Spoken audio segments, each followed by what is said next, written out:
Hi, it's my pleasure to be here at the GHOST conference. My name is Adam Koszorek. I'm a research scientist at DeepMind, and I'm going to talk about deep learning of sets. Some of the presented work was done with the collaborators that you can see here.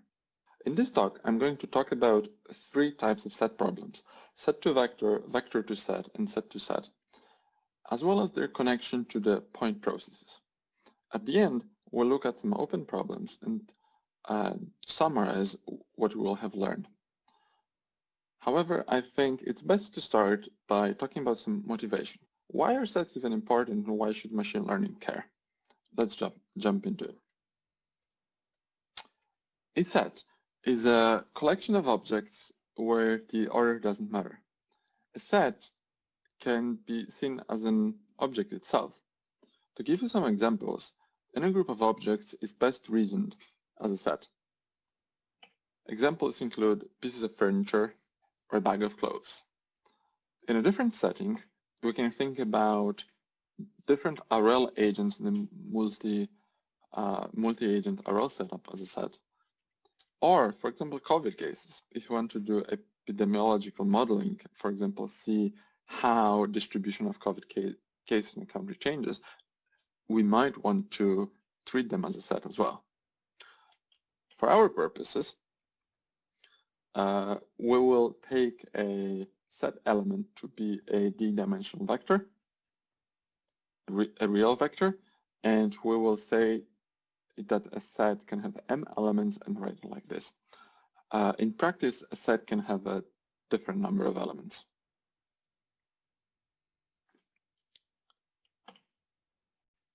There are no repeated elements in a set like this, and the permutation or the order of elements in the collection does not matter. With this, I would like to suggest that machine learning is all about sets. Why? Because to train our models, we use training sets. Yes, training data is usually expressed as a set, and each data point in this training set is independent and identically distributed. Why is this important? Well, this means that we can compute the final loss by just computing the loss on every point independently and averaging. This also means that we can compute an unbiased estimate of the loss computed from the small training set by subsampling points from the training set. We'll have fewer points, we'll have a mini batch of points, and we'll compute the loss independently on the element of the mini batch and sum or average. So doing this is possible because of the structure of the set, and also because the loss function that we use operates at one element at a time and is invariant to the order of the elements in that set. This clearly exploits the structure of a set. Speaking of, structure of a set is such that it has no elements. Sorry, it does have elements, but the elements do not have any order. And permuting the elements should not affect model output or input or representations inside the model, which is not the case if you use a regular neural network and just concatenate the elements of the set, but we'll talk about how to do it differently. Another important aspect is that sets can have different sizes. Therefore, the models that we use should permit, either using sets of different sizes as input or output. And again, this is not entirely clear how to do that, but it's something that we'll talk about in this talk. So why is the structure of a set important? Well, here are two examples. Machine learning really likes to exploit the structure of the problem. Think about convolutions in images. In images, we have strong correlation between the pixels, and there's clear spatial structure. Moreover, there's no explicit ordering of pixels, which means that you can't really just, look at the pixels left to right or right to left. You should really just look at them as a whole. And also importantly, we cannot process pixels independently. We have to look at the whole thing. A Similar thing happens in natural language processing, where we have a clear autoregressive structure and we often use RNNs to process text. This is because we often want to express causality, meaning that a token at time t should not depend on any of the previous tokens. There's a clear autoregressive structure, and tokens, again, shouldn't be processed independently, although if you were using an approach like bag of works example, that's what you would do, although this does not work that well. To make it a little bit more formal, what we really want is equivariances, invariances, and causal dependencies. So for images, for example, convolutions are equivariant to translation. This means that as you translate the image, the output of the convolution translates as well. We have other operations like max pooling, for example, which are invariant to translation, and as you move around the image, the output of such an operation does not change. There's increasingly more work on equivariance and invariance in the context of group theory. However, the resulting approaches tend to be mathematically quite involved. For the purpose of this talk, we will say that something is invariant with respect to some property if any change in the input is ignored and just does not affect the output. We'll say that something is equivariant with respect to a property if the output changes are exactly the same as the changes in the input. For example, if we translate an input, the output should also translate. In the NLP example, what we're looking at is conditional dependence structure. For example, here we want a causal structure so that the future depends only on the past, but not on other elements of the future. Now we know why the problem structure is important, and we will look at different models in machine learning that are tailored for sets and that explicitly use the structure of sets in order to improve performance and data efficiency. Let's start by looking at a brief overview of set problems. So we have three main set problems: set to vector, vector to set, and set to set. Those problems can be expressed as conditional density estimation, where we want to estimate the probability of some event given context, where the event can be a set, or the context can be a set, or both can be sets. So the estimated density function P has to be invariant with respect to the order of elements in the event or in the context, or both, depending on which of those are actually sets. Let's start by set to vector. So your typical use case is point cloud classification. Think of a self-driving car with a laser sensor mounted on top. The laser sensor will give you point clouds, and you want to detect different entities in that point cloud, for example, pedestrians or other cars. In this case, the density has to be invariant with respect to the order of the elements in the context. So basically, the event here will be, the category of the object, and the context will be that point cloud. This problem is easiest and best explored. There's really quite a few papers on the problem. We will look at two different approaches.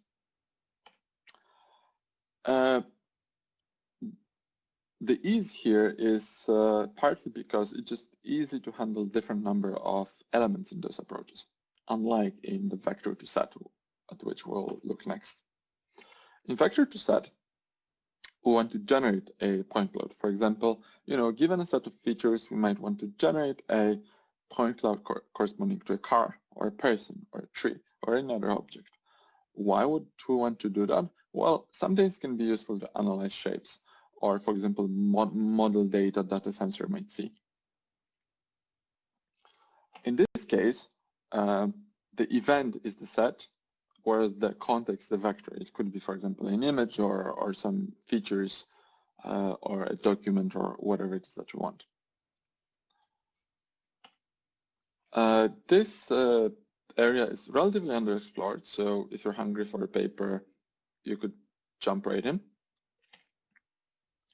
An important question is how do we handle the number of elements? So, if you're donating a set, you might want to specify how many elements that set should have, or you might want the model to predict it. If it is the latter that you're doing, how do you do that? It's an open question and definitely worth spending some time thinking about. The third problem is that of set to set. So in this case, both the event and the context are sets. This happens, for example, in epidemiological or population modeling. Given COVID cases today, what will the COVID cases be tomorrow? Density is invariant with respect to the permutation of elements in both context and event. We can handle this as set to vector and vector to set, but there are other approaches that will address this directly. An important question is how do you handle cardinality changes? For example, in the COVID case, and the next day you can have either more or fewer cases. And how do you express that in the model? This is related to how do we handle different number of elements in a vector to set problem.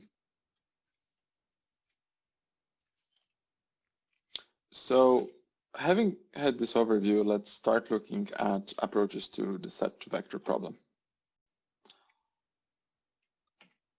In a set to vector, we want to estimate the conditional density of a vector given a set.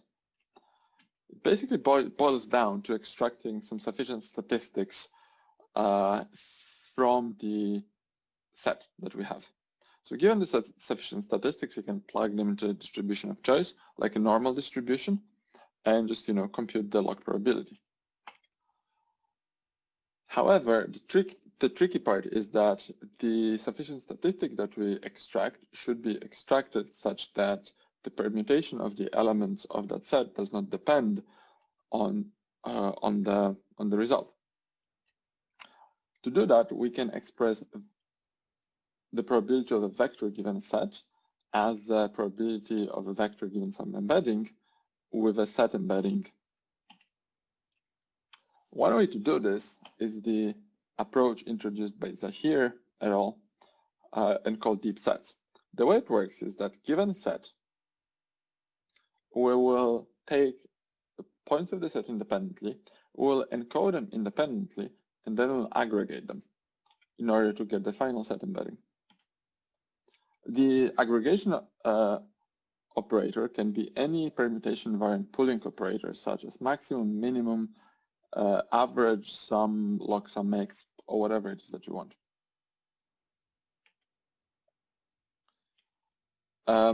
Once we have the set embedding, we might have a decoder. Decoder is not really a decoder in the sense that it decodes anything. What it does is that it takes a vector of information aggregated from different independent points and process it such that it can take relations between those points into account. So it basically accounts for interactions. This approach is known as deep set. The encoder here is shared between elements of the set, so which have just one set of parameters, and this operation can all be parallelized. Complexity is linear in the number of elements in the set. And the encoder here can, depends on the domain. It can be an MLP, an RNN if we're dealing with set of sentences, for example, or a content where we're dealing with a set of images. So this framework naturally supports a variable number of set elements because, if we're, for example, taking a sum of embeddings, we can sum embeddings of as many points as we'd like, and it will still work, hopefully at least. Usually it will, perhaps not generalize to vastly different numbers at test time, but it should generalize at least a little bit and will definitely work with any element of the points that you have at train time.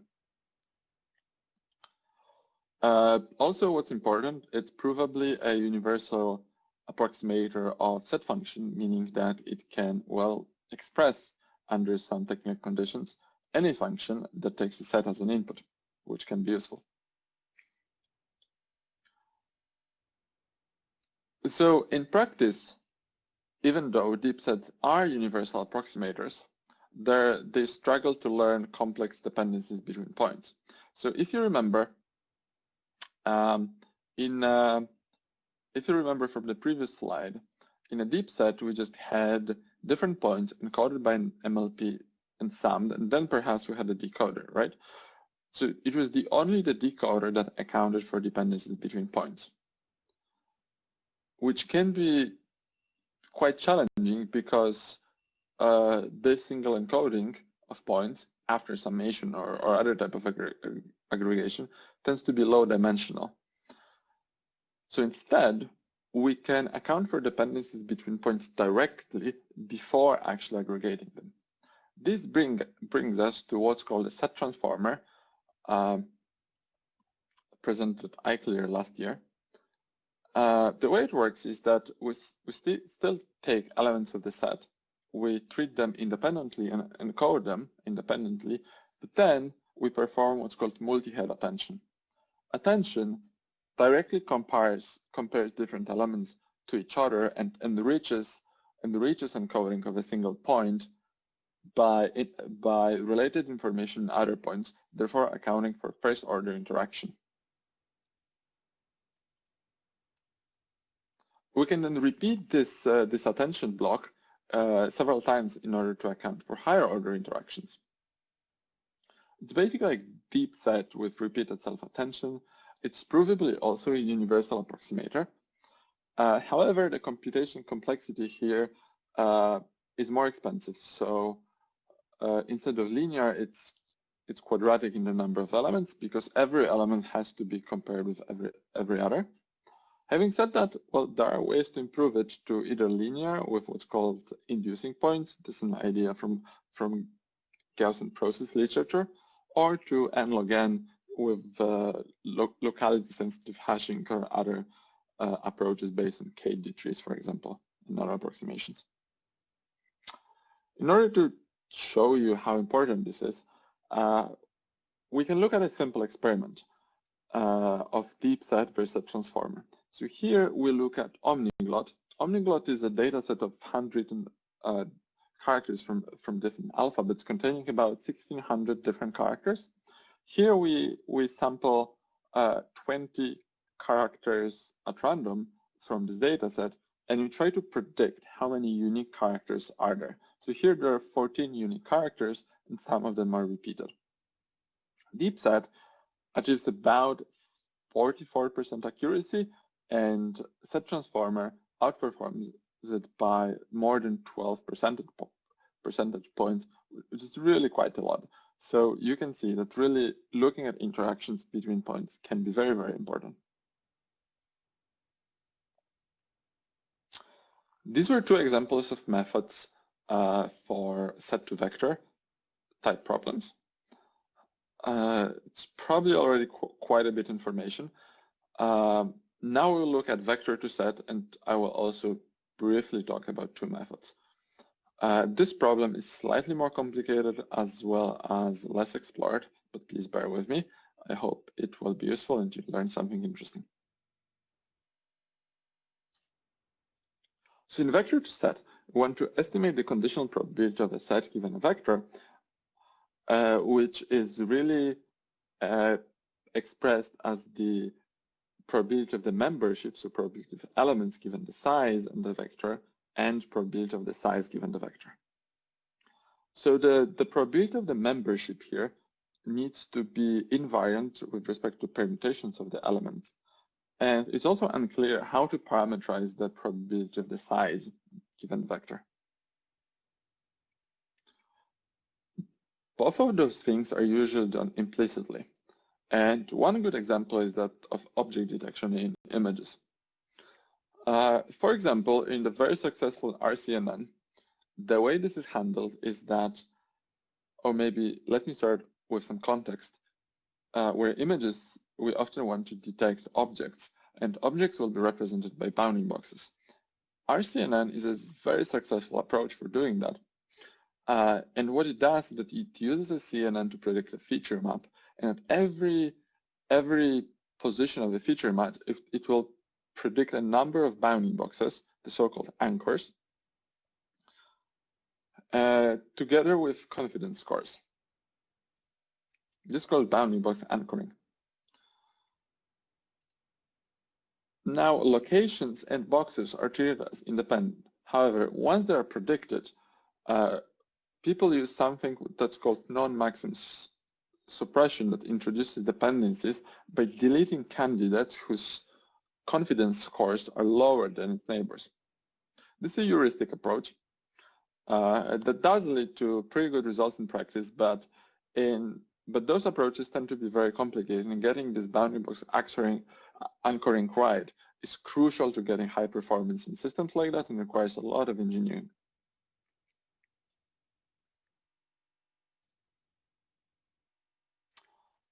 But instead of resorting to highly engineered approaches like that, we could, in principle, use a method that predicts the set directly, and that is just tailored for sets. But to do that, we first have to remember that sets have no order, so we shouldn't use MLPs or RNNs to predict a set. They will introduce order. MLPs introduce implicit order, RNNs introduce explicit order, and the resulting density, even if it's just implicit density, will result in the permutation of elements and likely lead to suboptimal results. Sets also have different sizes. MLPs can only predict an output of a fixed size, and RNNs can output a sequence of variable length, but that sequence will then depend on the order.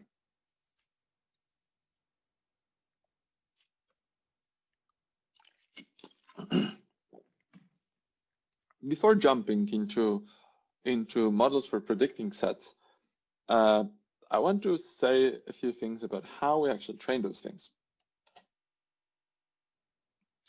So if we have a ground truth and a prediction, we need to compare elements of one set with the elements of the other set. So elements of ground truth with the predicted elements.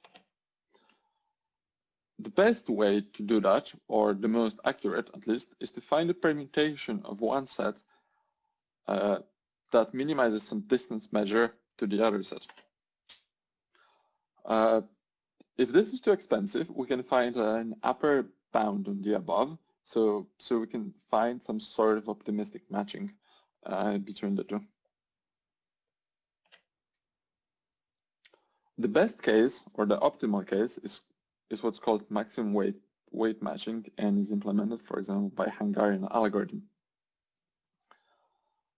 So imagine that you have the ground truth set. You can put it down as a sequence. You can do the same with the predicted set, and then you can find a permutation that aligns the predicted sequence with the ground truth sequence. Then you can compute the distances between the aligned pairs and sum them up to have a loss. This is accurate, but the complexity here is cubic and cannot be parallelized because the algorithms have n-sequential steps. It's also difficult to implement on accelerators and usually run on CPUs. Standard implementations are not jittable. Well, jitting is a technique that highly improves performance of code, especially on accelerators in JAX, TensorFlow, and PyTorch. But code like that, and for this particular algorithm, people usually use an implementation SciPy, cannot be jittered. Well, an alternative is the transfer loss, which instead of computing the optimal alignment, computes a suboptimal one that has the same global optimum. The way it does is that we take the ground truth set and we take the predicted set and we instantiate all pairs and compute the distances. And then we take row-wise and column-wise minima. This is square square computation complexity square in the number of elements in the set. Global minimums are the same, but the problem is that it does not work when elements of the set are repeated.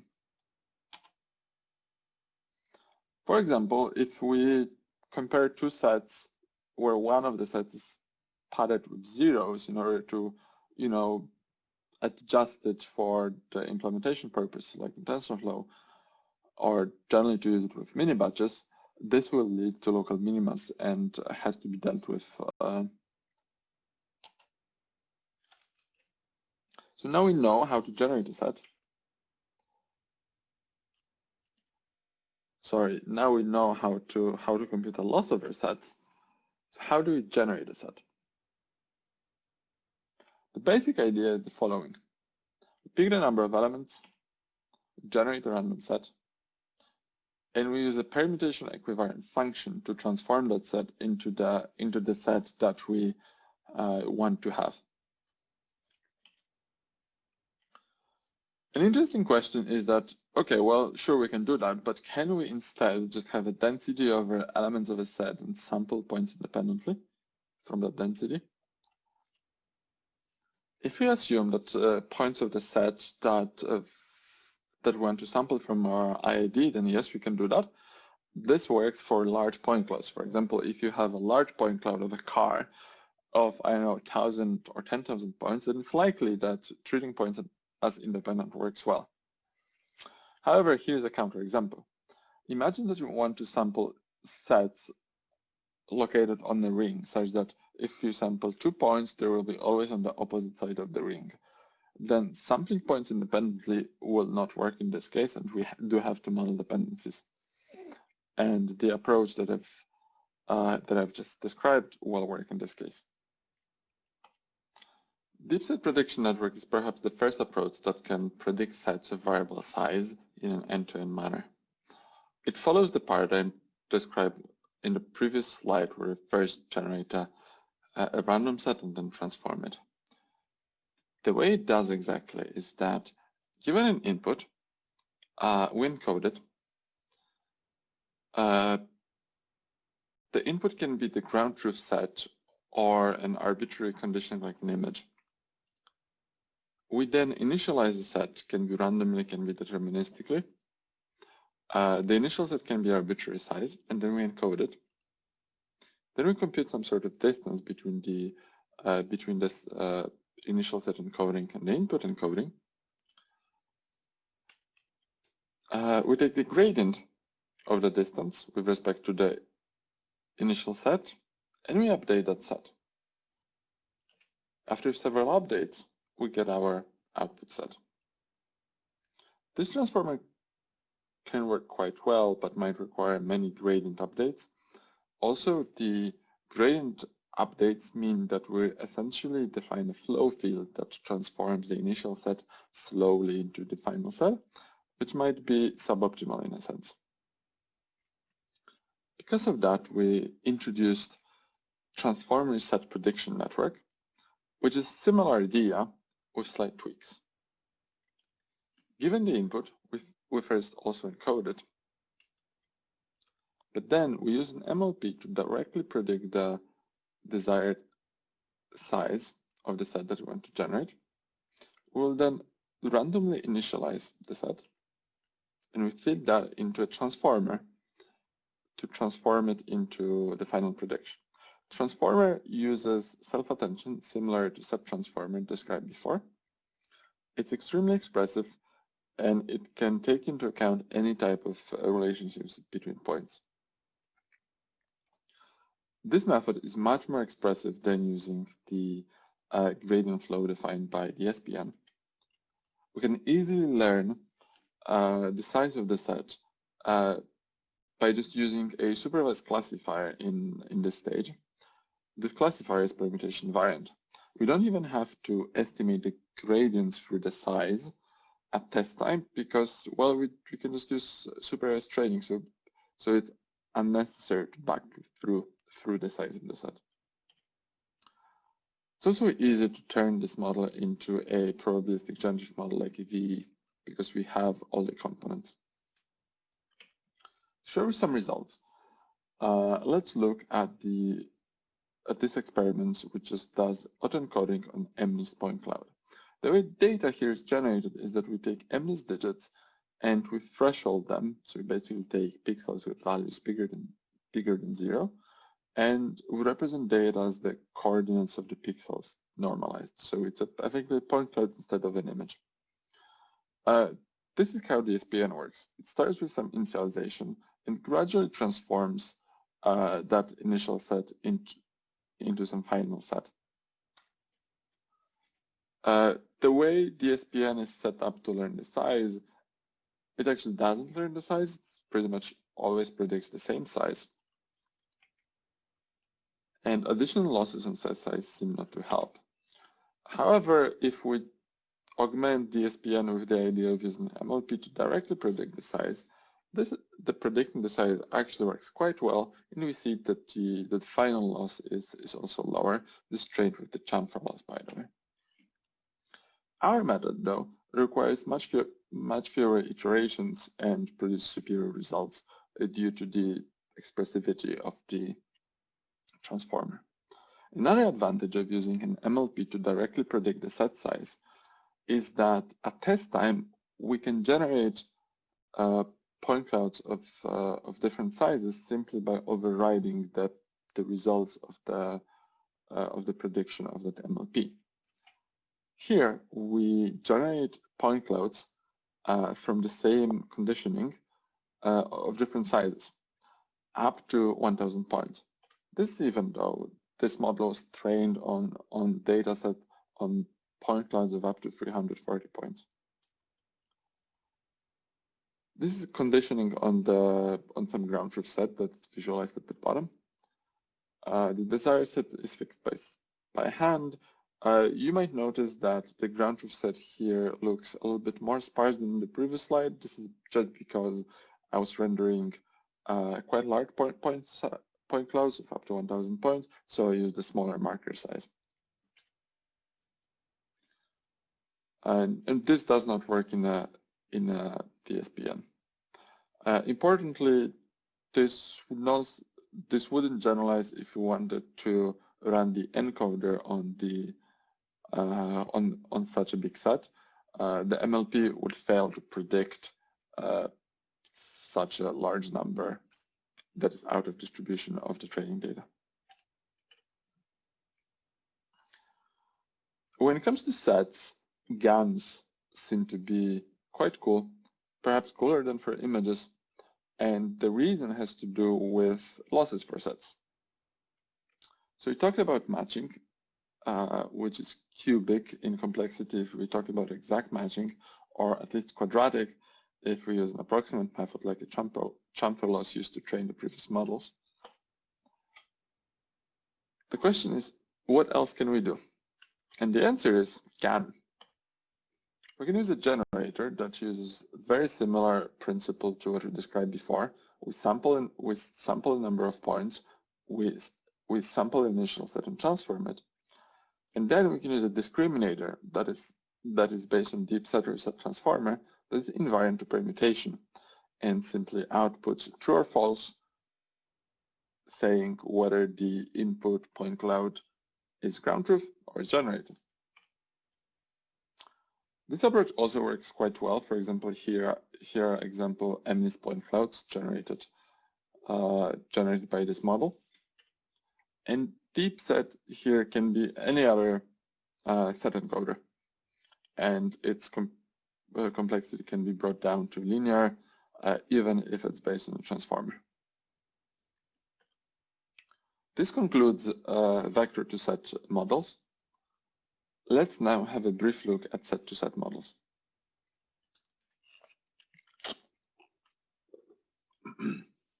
The first example is that of doing set to vec and vec to set.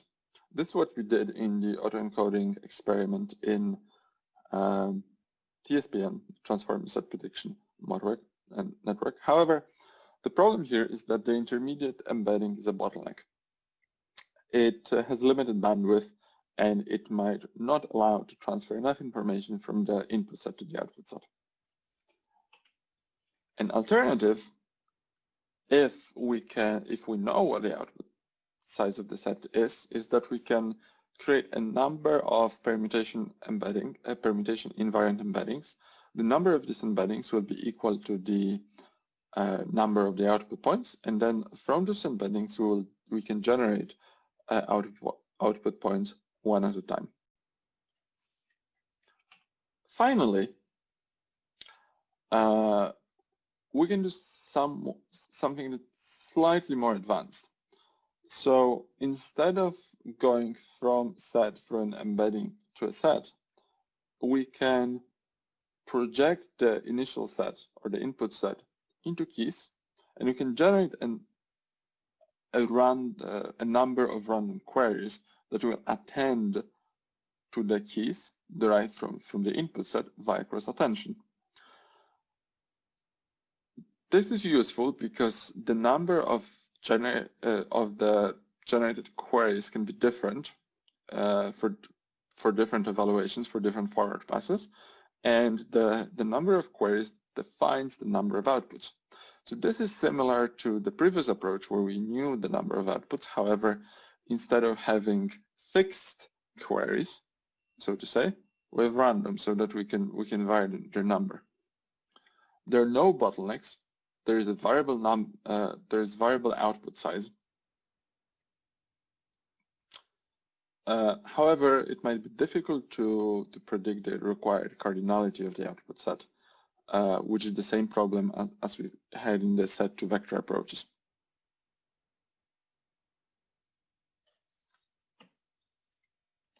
This brings us to two-point processes. And this is pretty much the only slide in this talk that will contain some maths, so beware.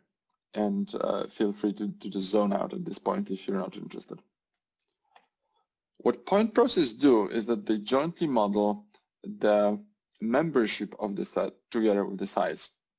And size here is just another random variable. Let fk of x be a permutation invariant density such that it returns the density. It's a function that returns the density, and the output does not change as we change the permutation of the elements. It turned out that you can use fk to compare different sets of size k in terms of their probability, but you cannot compare sets of different sizes. Why is this the case? Well, this is related to the units. So the probability space has a unit which changes with set size.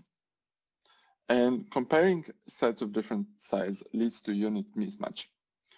Now, comparing sets of different sizes is not necessarily wrong.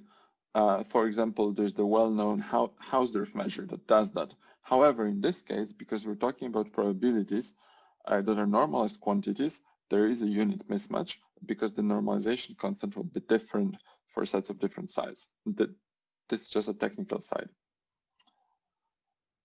So this is because of the unit mismatch. Comparing sets of different sizes is very much like comparing, for example, meters square with meters cubic. One is area, the other one is volume. We don't want to compare them directly.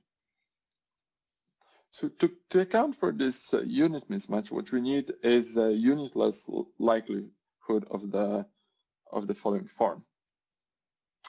We need to have a probability mass for the size of the set. We need to account for a number of possible permutations. We need to have the unit volume raised to the power of k, which then accounts for the units. And we need a permutation invariant density. With set density of this form, we can actually compare directly densities of sets of different sizes, and we should be fine. This comparison should be meaningful. For more details about this, I very highly encourage reading the publication listed as a reference in the corner here. This is just a quick technical side. Let's quickly look at open problems. And there are a few. So The first one, perhaps the most important one, is how do we build permutation invariant likelihoods? The degenerate case here is independent points. If points in a set are independent, we can just sum the likelihoods and we will get an invariant likelihood. But this does not account for relationships between points. So how do you actually do that? This is unclear. One example is that of normalizing flows. There are some recently published papers that can do that. However, they do have very constrained model structure and therefore might not be as expressive as modeling set densities. So we need something better. Another problem is that of modeling the number of generated points. We would like a method that is permutation invariant, that generalizes to sizes not seen in training and is easy to override by hand at test time if you want to generate sets of different sizes. None of the described methods in this talk can do that, and none of the literature that I am aware of. Also, I mentioned point processes and unit adjusted likelihood for sets. None of the works that I know use that method, and it's not a big issue, but it does affect model comparison. For example, if you have biased data set, biased in the sense that there are much more, for example, small point clouds and big point clouds, then the likelihood can be, for some model, better for big point clouds than for small. For another model, it can be reversed, and it might be difficult to figure out which model is better just by looking at the numbers. This is a brief description of open problems. With this, we come to summary. In this talk, we learned a little bit about machine learning for sets, especially deep learning, and we talked about set to vector, vector to set, and set to set problems. I wrote a blog post about this subject. If you're interested in a little bit more detail and a few more pointers to literature, you can definitely find them there. You will also find info how to reach me if you'd like to ask any questions or whatever. Just send me an email. Thank you for your attention and have a good day.